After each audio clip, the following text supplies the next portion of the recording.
Estamos acompanhando aqui o depoimento do hacker, ele que acabou de dizer aí que ele acredita nas urnas, no entanto acha que a única forma de não ter violação seria o voto impresso, e aí teve uma gritaria por parte dos bolsonaristas lá na CPI, mas extremamente grave isso que ele está falando, né, professor Mairovich? Vou passar a palavra rapidamente para o senhor, fazer uma análise para a gente continuar acompanhando a CPI. O que o senhor mais te chamou a atenção até agora nesse depoimento dele, falando inclusive sobre esse grampo ao Alexandre de Moraes e numa ligação que ele teria tido com o próprio Jair Bolsonaro? Lógico que tudo precisa ser apurado, mas num primeiro momento, o que a gente pode dizer?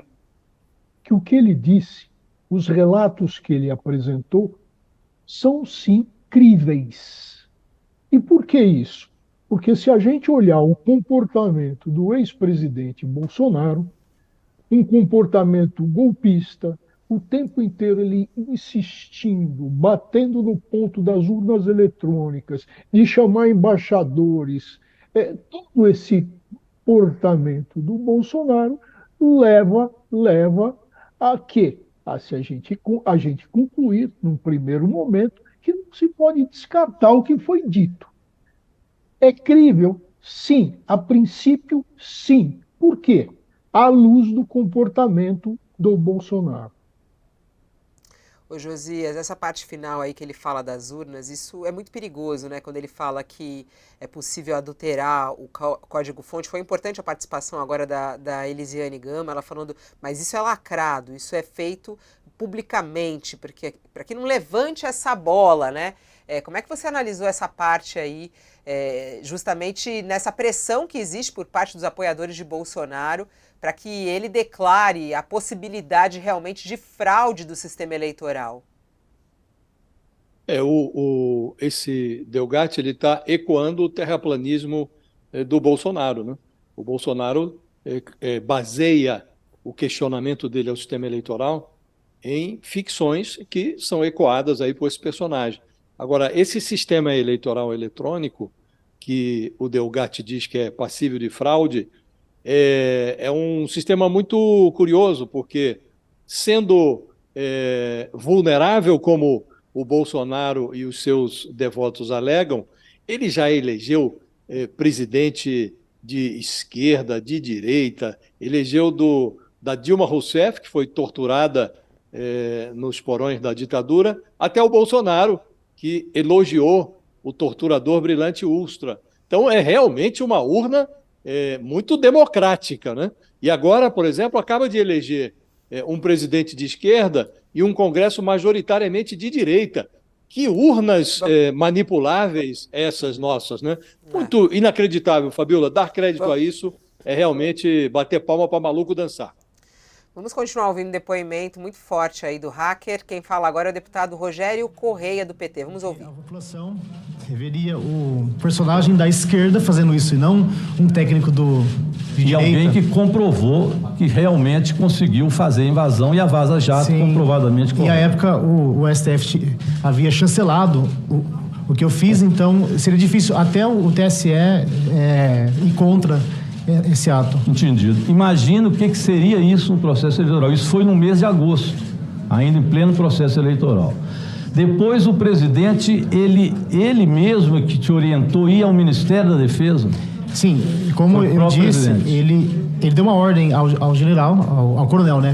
Me confundi o título, mas ao coronel... Coronel Marcelo Câmara. Isso, ele disse, é ordem minha e... Eu lembro que já lhe perguntei a respeito disso. Depois desse depoimento, tem alguma mudança? É hora já de prisão de Bolsonaro diante dessas revelações do hacker, Mairovich?